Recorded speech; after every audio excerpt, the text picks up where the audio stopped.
अति थोर महान गुरुशांती देव बाप्पा राजांच्या राजा प्रभूंच्या प्रभू अब्राम इसाचे गोवंच्या देवा तोच तू आमचा देव आहे. जन्मल्यापासून तर आत्ताच्या मिनिटापर्यंत तू आम्हाला सांभाळस म्हणून तुझे उपकार मानते. तू आम्हाला आरोग्यदायी जीवन दिले म्हणून तुझे उपकार मानते. इथं बसलेल्या सर्वांवर तुझा आशीर्वाद पाठव. माझ्या सासरच्या माहेरच्या सर्व मंडळीवर तुझा आशीर्वाद पाठव. रात्री जास्त काय वाटलं असेल तर माफ कर, क्षमा कर. मागायचं काय राहिलं असेल तर आठवण करून दे. तुझ्याच गोड आणि पवित्र नावाने मागते म्हणून कर. आमेन.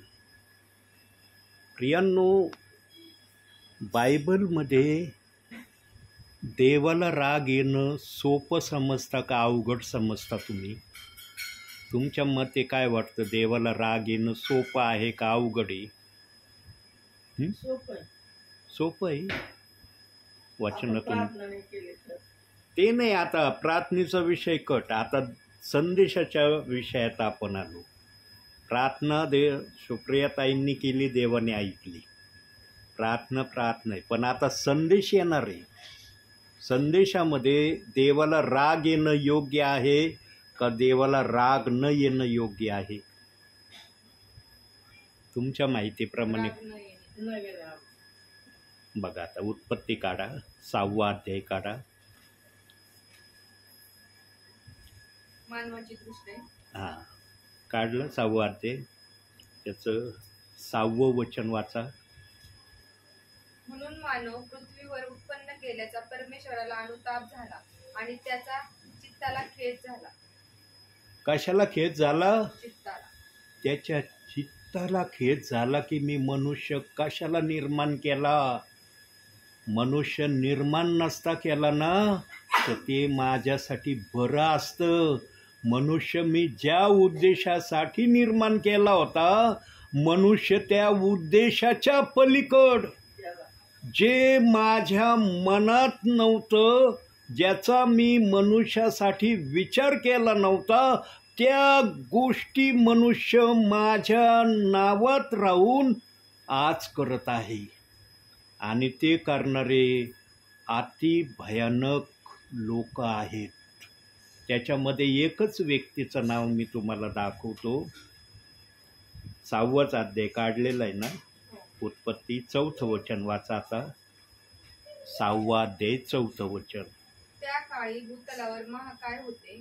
पुढे देवपुत्र मानव कन्यापाशी गेले तेव्हा त्यास पुत्र झाले. ते प्राचीन काळचे महावीर असून नामांकित पुरुष होऊन गेले. नामांकित पुरुष होऊन गेले. पण या नामांकित पुरुषांनी देवाच्या विरोधात वागण्यापासून माघार घेतली नाही. देवपुत्रांनी सुद्धा याचा विचार केला नाही, आम्ही देवपुत्र आहोत, आम्ही कसं प्रभूच्या विरोधात जावं. ते सुद्धा गेले. पण आज आपला हा संदेशाचा विषय नाही. हा एक विचार देवबाप्पांनी दाखवला, तो तुम्हाला सांगितला. पण आज जे प्रभू तुम्हाला सांगणार आहे ते अद्भुत सांगणार आहे. गलतीकाराचं पत्र नवीन करारामध्ये, गलतीकाराचं पत्र 3रा अध्याय 29वं वचन. याच वचनातून आपण एक 15 ते 20 मिनटं बघणार आहे. गलतीकाराचं पत्र 3रा अध्याय 29वं एकच वचन वाचायचं. 3रा अध्याय 29वं वचन. आणि तुम्ही जर ख्रिस्ताचे आहात तर अब्राहमाचे संतान आणि अभिवचनाच्या द्वारा वारीस आहात. अभिवचनाद्वारे तुम्ही वारीस आहात. प्रियांनो, देव बाप्पाने या भूतलावर अब्राहमाला एवढा मोठा आशीर्वाद का दिला? एवढ्या मोठ्या आशीर्वादाचा भागीदार अब्राहमाला का केलं? देव बाप्पाने एका विश्वासणाऱ्याला या आशीर्वादासाठी का निवडलं नाही? बघूया जरा वचनातून आपण. उत्पत्तीचं पुस्तक 6वा अध्याय 8वं वचन वाचायचं. परंतु नोहावर परमेश्वराची कृपादृष्टी होती.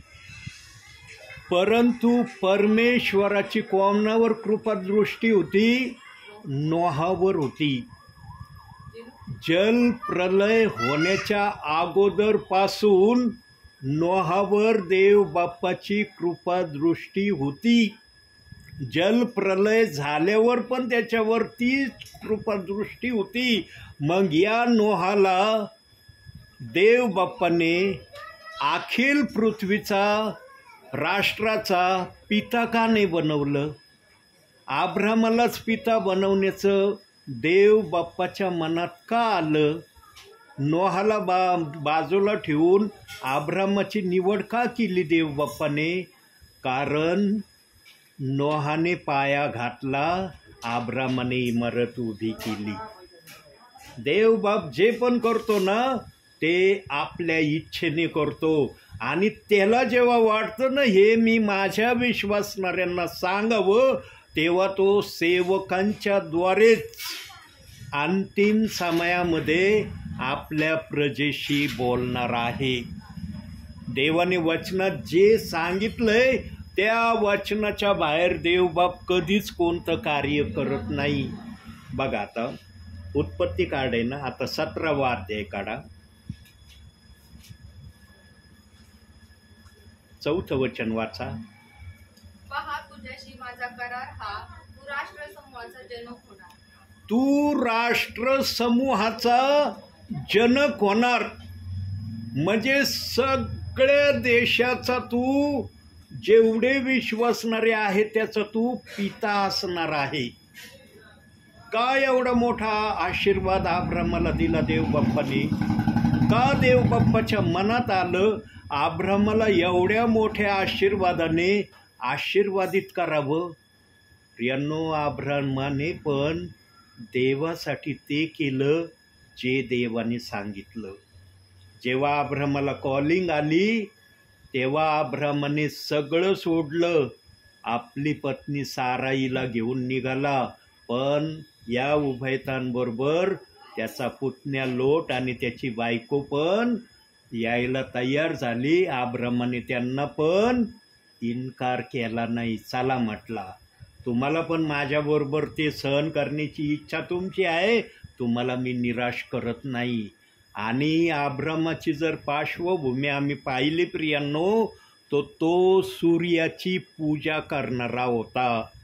पण त्या समयामध्ये अब्रामासारखा सरळ आणि धार्मिक देव बाप्पाला कुणी दिसला नाही. म्हणून देव बाप्पाने अब्रामाला अभिवचनाचा आशीर्वाद दिला होता की जे तुझ्याकडं वाईट नजरेने पाहतील त्यांचं मी वाईट करीन, जे तुला आशीर्वाद देण्याच्या हेतूने तुझ्याबरोबर राहतील त्यांना मी आशीर्वादित करील, आणि तुझ्या केसालाही मी धक्का लागू देणार नाही, तुझा मी सतत सांभाळ करील. आणि जेव्हा हे शब्द अब्रामासाठी आले तेव्हा अब्रामाने तसं वागलं.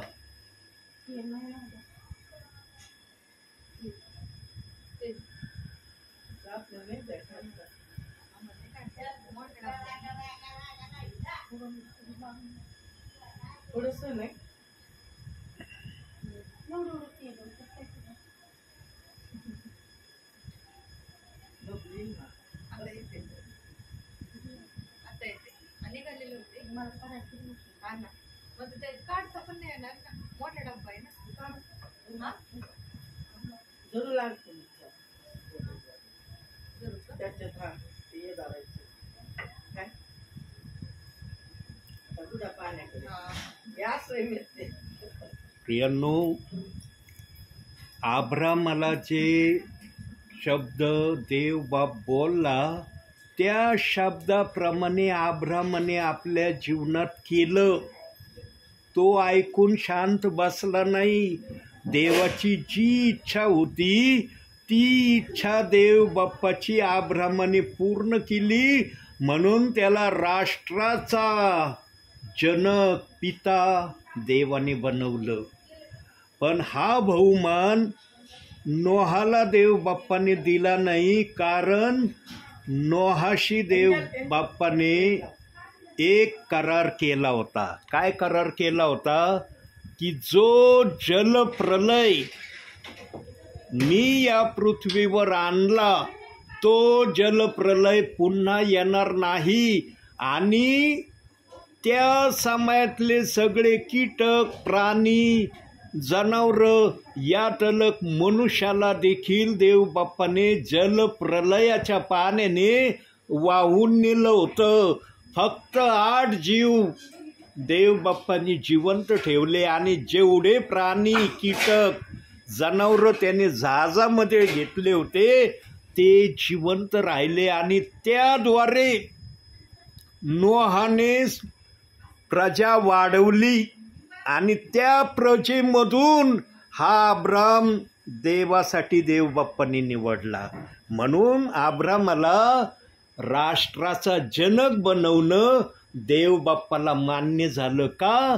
कारण अब्रामाने देवाचा हर शब्द मानला आणि देवाच्या शब्दाप्रमाणे करण्याची तयारी दाखवली.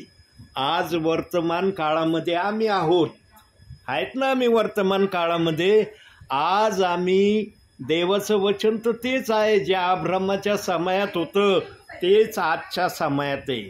फक्त आमच्यासाठी आमचा तारणारा येशू आला आणि त्याने आम्हाला सुलभरित्या माझ्या नावात कसं चालायचं हे आम्हाला शिकवलं शुभवर्तमानाच्या द्वारे आणि त्याच्या कृतीच्या द्वारे.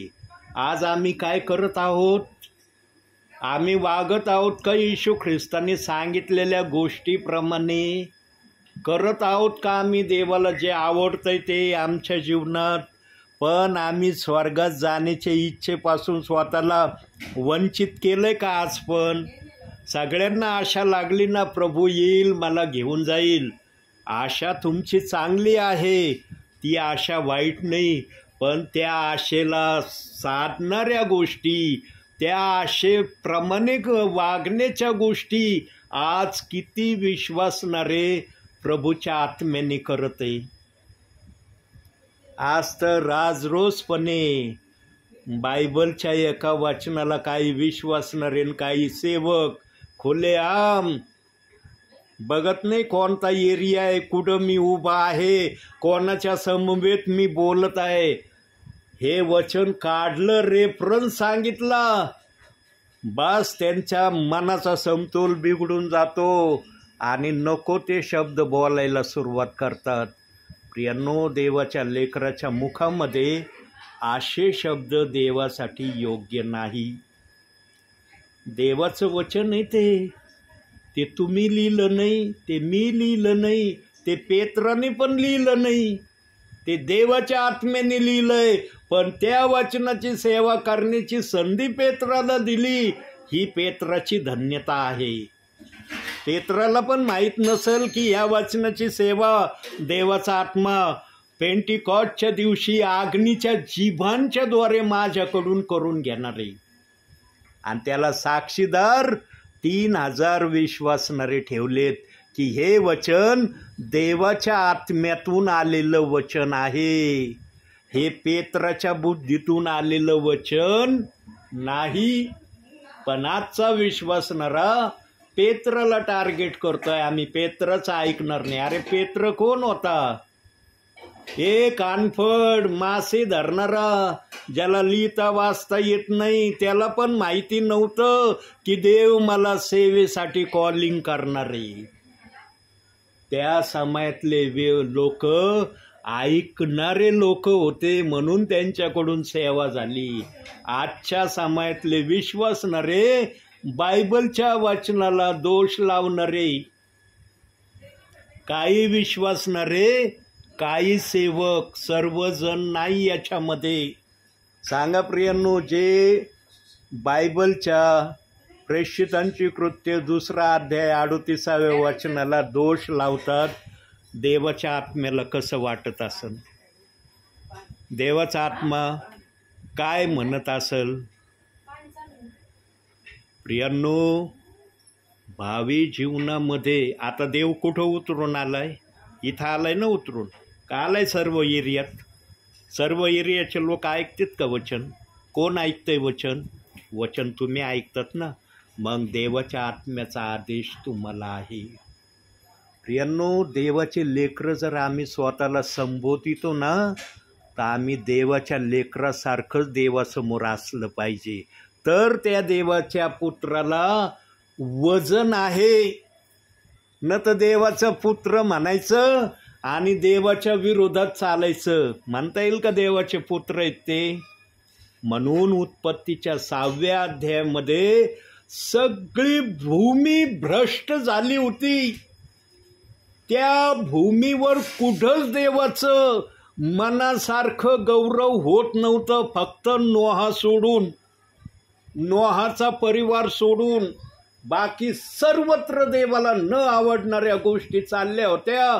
म्हणून देव बाप्पाला मोठाच डिसिजन घ्यावा लागला आणि नोहाला सांगितलं, तू तारू बनव, तारू तयार कर. अशा प्रकारे आता आपण जर डिटेलमध्ये सगळं पाहिलं तर आपला संदेश खूप मोठा होईल. म्हणून मी अगदी 1 मिनिटात थोडक्यात त्याची ओळख करून तुम्हाला सांगतो.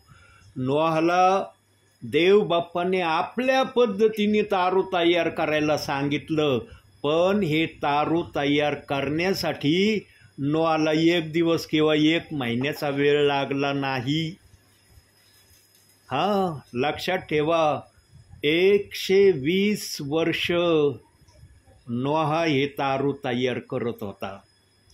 आणि जेव्हा हे तारू तयार होत असेल तेव्हा त्या काळातली प्रजा नोहा आणि नोहाच्या परिवाराकडे पाहून म्हणत असेल, अरे नोहा, एवढं मोठं तारू तू तयार करत आहेस, हे पाण्यावर कसं चालणार? याला पाण्यात कोण ढकलणार? हे तर जमिनीवर तू तारू बनवित आहे, पण हे पाण्यावर कसं तरंगण? कारण हे एवढं अवाढव्य जहाजाचा फॉर्म्युलाच आम्ही पाहतो, अजून तर ते तयार नाही झालं. हा फॉर्म्युलाच पाहून आम्हाला विचार येतोय की एवढ्या अवाढव्य जहाजामध्ये केवळ 8 लोक जाणार आहेत. इथं काय फार मोठे जण जाणार नाहीत. इतकं मोठं जहाज बनवण्याची काय गरज आहे? नोहाच्या स्वभावातून काय दिसतं माहिती का प्रियांनो? नोहाने माणसाचा शब्द ऐकला नव्हता, नोहाने देवाचा शब्द ऐकला होता. आणि जे देवाचा शब्द नोहाला देवाने सांगितला होता तो शब्द नोहा पाळीत होता. आजच्या वर्तमान काळामध्ये आम्ही आहोत. देव आम्हाला वारंवार प्रत्येक क्षणाला सांगत आहे की माझ्या नावावर तू कसं चालावं. किती विश्वासणारे आज तसं चालतात? किती चालतात? आणि मग प्रभू आला, आम्ही जाऊ स्वर्गात. अरे प्रभू येईल ना तेव्हा काही जणांना तर प्रभू आपल्या पायाजवळ देखील येऊ देणार नाही. प्रभू म्हणन, माझ्या पायाजवळ देखील येऊ नको, पायाजवळ देखील तो येण्यास योग्य नाही. प्रियांनो, अंतिम समयात पवित्र आत्मा आपली भाषा बोलणार आहे. काहींना वाटणार आहे अंतिम समयात लयच वेगळा संदेश आम्हाला ऐकायला भेटतो. ही पवित्र आत्म्याची भाषा आहे, पुढं होणाऱ्या गोष्टीची भाषा ही, आत्ताची भाषा नाही. जेव्हा प्रभू येईल तेव्हा दिसेल. आणि प्रभू आल्यावर ना अखिल पृथ्वीवरचे विश्वासणारे प्रभूला एक शब्द बोलणार आहेत. काय बोलणार आहेत? प्रभू तू सांगशील ते आता आम्ही करायला तयार आहोत. तेव्हा देव जर म्हणाला, माझे सेवक प्रेषित 2:38 वचनाच्या प्रमाणावर जे सांगायला तुमच्यापर्यंत येत होते, ते जे सांगत होते ते का नाही ऐकलं? ते ऐकायला तुम्हाला का चांगलं वाटलं नाही? नोहाच्या समयामध्ये पण नोहा जहाज बनवित असताना त्या प्रजेने नोहाचा पण विरोध केला असेल.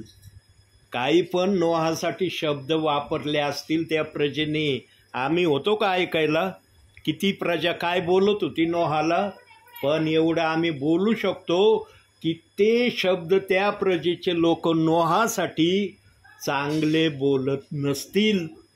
आणि जेव्हा तारू तयार झालं, सगळे प्राणी, सगळे कीटक, सगळे पक्षी, सगळे जनावरं आत गेले.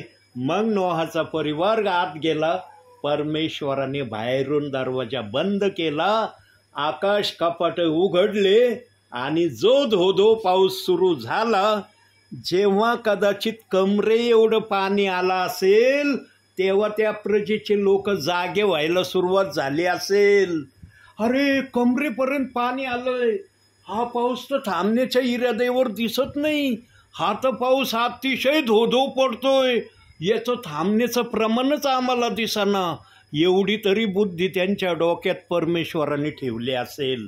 आणि सगळेजण लगबगीने जहाजाकडे आले असतील आणि विनंती केली असेल नोहाला, नोहा तू सांगत होता आम्ही ऐकलं नाही, पण आता आम्ही ऐकायला तयार आहोत, हे दरवाजा उघड. प्रियांनो, वेळ निघून गेल्यावर तयार होण्यामध्ये काही अर्थ राहत नाही. वेळ आहे तोपर्यंत ऐकलं ना तर त्या गोष्टीला अर्थ आहे. आज या वचनाची घोषणा करण्यासाठी हा दास निरनिराळ्या ठिकाणी निरनिराळ्या गावांना जातोय ना, वेळ घालवायला जात नाही. माझा देव माझ्याबरोबर आहे म्हणून हे कामं सफल होत आहेत. सकाळपासून सेवेला गेलोय, आत्तापर्यंत मी सेवेमध्येच आहे. जवळजवळ 8 वाजण्याची वेळ झाली असेल. प्रियांनो, सकाळपासून हा दास प्रभूचं वचन सांगतोय. प्रियांनो, जो झिजेल तो चमकेल. झिजावं लागतं प्रभूसाठी, तेव्हा प्रभू चमकवतो. बसल्या जागेवर देवबाप कोणालाच चमकवायला मोकळा नाहीये. आणि लक्षात ठेवा, सेवा ही देवाच्या इच्छेने झाली पाहिजे. सेवा ही माणसाच्या इच्छेने नाही झाली पाहिजे. सेवेमध्ये प्रभू जे सांगन ते ऐकणं महत्वाचं आहे, सेवकाला पण विश्वासणाऱ्याला पण.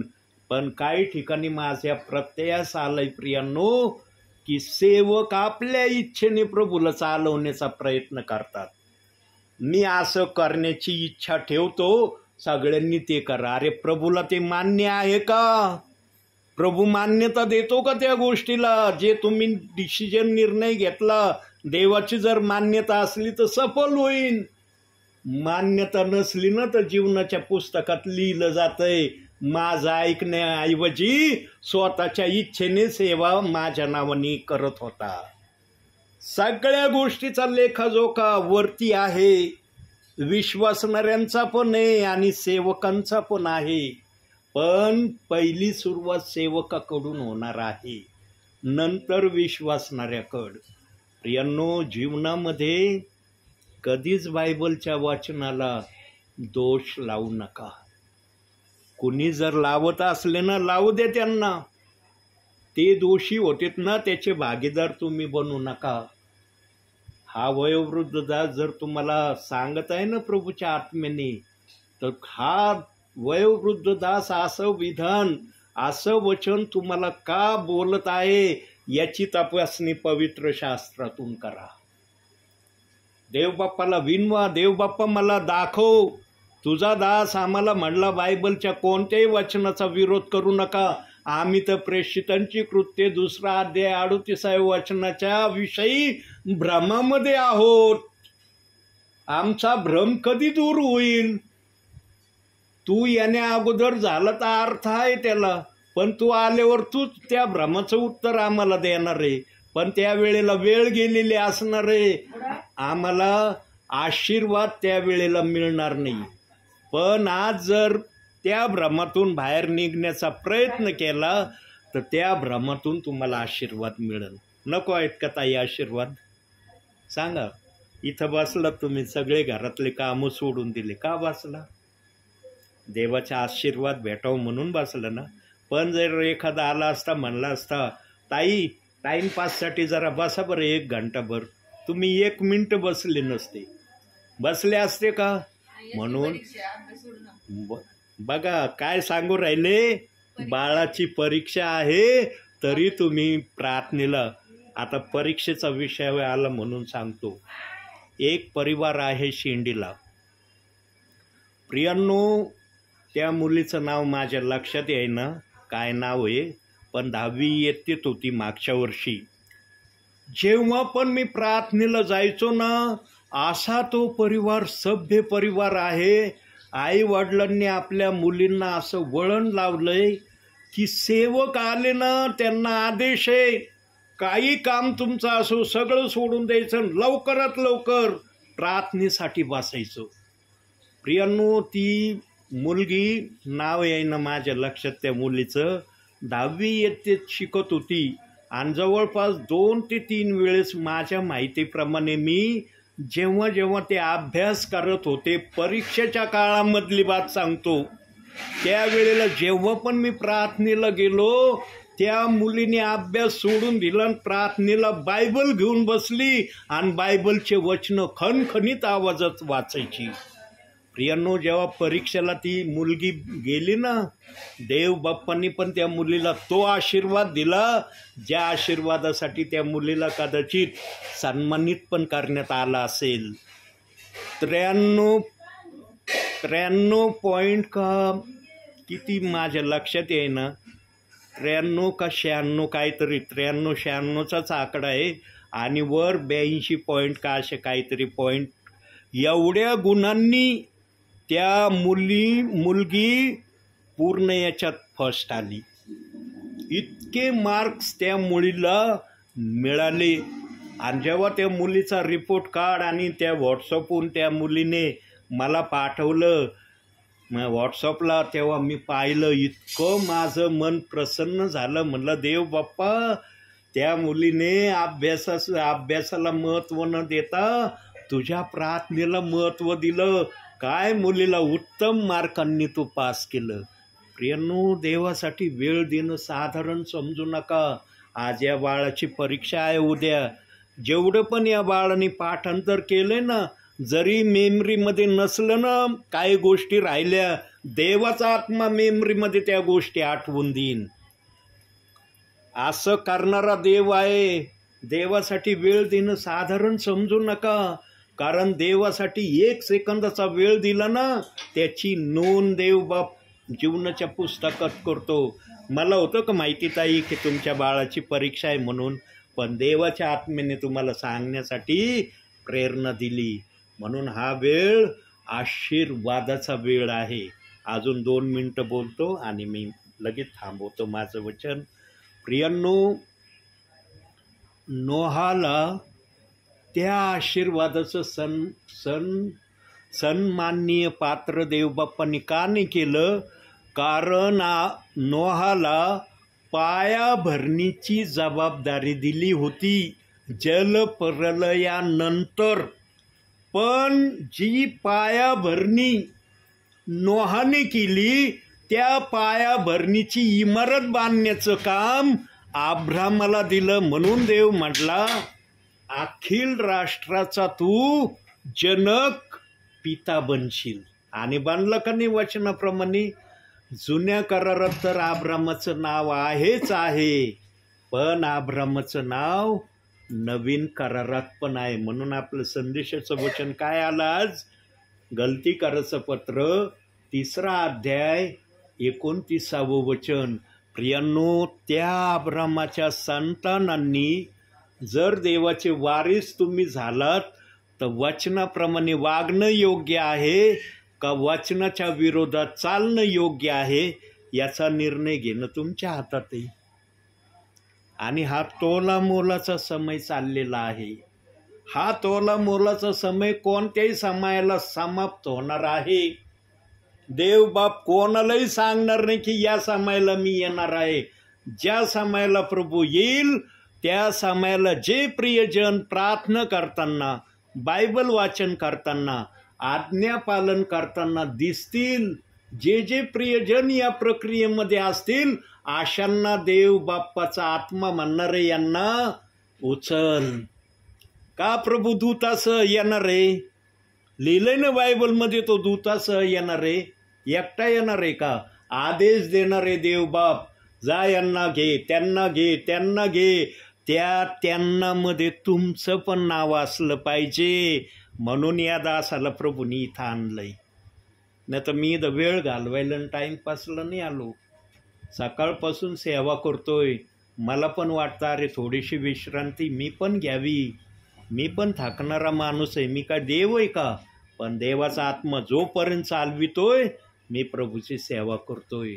अतिशय धन्य प्रियजन आहात प्रियांनो तुम्ही, की तुमच्या भेटीला देव आलाय. मी शरीराने आलोय, पण देव आत्म्याने आलाय तुमच्याकडं. तो जर आशीर्वाद घेऊन आलाय तर तुम्हाला आशीर्वाद नको आहेत का?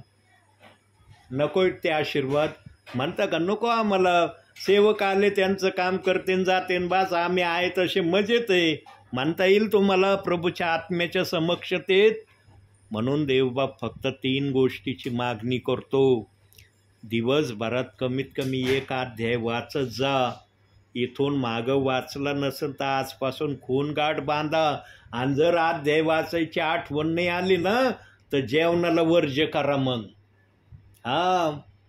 बुद्धीला आणि हृदयाला म्हणा, तू वचन वाचायच्या इच्छेत नाही ना, मी तुला जेवण देण्याच्या इच्छेत नाही. मग बघूया जेवण तुमच्यासाठी घेणं योग्य राहतं का वचन वाचणं योग्य राहतं? जेव्हा तुमच्या मनाचा ठाम निर्णय तुम्ही करताल ना, तेव्हा तुम्ही वचन वाचल्याशिवाय कधीच जेवणाला हात लावणार नाही. पण निर्णय घेतला पाहिजे. जाऊ दे आम्ही प्रभूमध्ये आहोत, प्रभू येईन आम्हाला घेऊन जाईन. प्रभू जर म्हणलं माझ्यासाठी काय केलं, काय उत्तर देईल तुमचा आत्मा? प्रियांनो, तुमच्या आत्म्याला प्रभूला बोलण्यासाठी काहीतरी जागा बनवा, की आत्मा म्हणला पाहिजे त्या शरीराने अशी तृप्ती तुझी केली देव बाप्पा, असं आत्म्याने देवाच्या आत्म्याला सांगितलं पाहिजे. म्हणून देवबाप म्हणला, मी ज्याच्या त्याच्या कामाप्रमाणे प्रत्येकाला प्रतिफळ देईन. पण जर काय कामच केलं नसलं तर काय प्रतिफळ घेताना देवाकडून? म्हणून प्रियांनो, जसे ते 2 चोर होते, त्याच्यातला 1 वाचला 1 गेला, तसा अंतिम समयात आत्तापर्यंत जर तुम्ही देवाच्या सांगण्याप्रमाणे केलं नसेल तर आजपासून करण्याची संधी आहे. आजपासून जरी केलं ना तरी देवबाप तुम्हाला आशीर्वाद दिल्याशिवाय राहणार नाही. आणि तो मागच्या गोष्टी आठवणार नाही, एवढे वर्ष यांनी काय केलं. पण ज्या समयापासून प्रभूच्या आगमनापर्यंत जर तुम्ही तसंच करत दिसलेले प्रभूला, तर निश्चित समजून घ्यायचं तुमचं स्वर्गात जाणं निश्चित आहे. तुम्हाला स्वर्गात जाण्यापासून कोणी एक अडवणार नाही. आणि जर कोणी मार्गात अडवायसाठी आलं तर देवाचे दूत येतील आणि म्हणते यांच्या मार्गात येऊ नको, हे स्वर्गासाठी योग्य ठरलेले प्रियजन आहे. नको आहे का तुम्हाला स्वर्गात जाणं? आज विश्वास ठेवलाय कशासाठी ठेवलाय? स्वर्गात जाण्यासाठी ठेवलाय ना. एवढी बाळाची परीक्षा आहे तरी आमच्या ताई बसल्यात बाळाला घेऊन. का बसल्यात? कारण आमच्या ताईंना एवढी तरी समज आहे, देवाच्या वचनापेक्षा काही श्रेष्ठ नाही. तुम्ही देवाला श्रेष्ठ स्थान देताल तर देव तुम्हाला काय खालचं स्थान दाखविल का? तुम्हाला तो श्रेष्ठ नाही करणार. म्हणून योग्य त्या मार्गाने चालण्याचा प्रयत्न करा. आणि आभार माना देव बाप्पाचे, की देव बाप्पाला तुमची आठवण येते. जोपर्यंत देव बाप्पाला तुमची आठवण येईल ना तोपर्यंत हा दास तुम्हाला या ठिकाणी दिसणार आहे. ज्यावेळेस देव बाप्पाला तुमची आठवण येणार नाही त्यावेळेला कदाचित हा दास तुमच्यापर्यंत दिसणार नाही. बघा मी आलो, तुम्ही म्हणू शकत होते ना आम्ही फार बिझी आहे, आज नका घेऊ ब्रदर प्रार्थना, फक्त 2 शब्दाची प्रार्थना करा जा. म्हणले का तुम्ही असं? का नाही म्हणले? कारण देवाच्या आत्म्याने तुम्हाला आशीर्वाद द्यायचं ठरवलंय. म्हणून तुम्ही पण म्हणले चला देवासाठी आपण थोडा वेळ देऊया. म्हणून आजच्या छोट्याशा संदेशातून देवबाप तुम्हाला आणि मला भरपूर आणि भरपूर आशीर्वाद देऊ. आमेन. तुम्ही प्रार्थना करत आहे आज शेवटची पण प्रहा. मी जास्त म्हणजे आत्ताच आलेली नाही नाही येत का? बरं.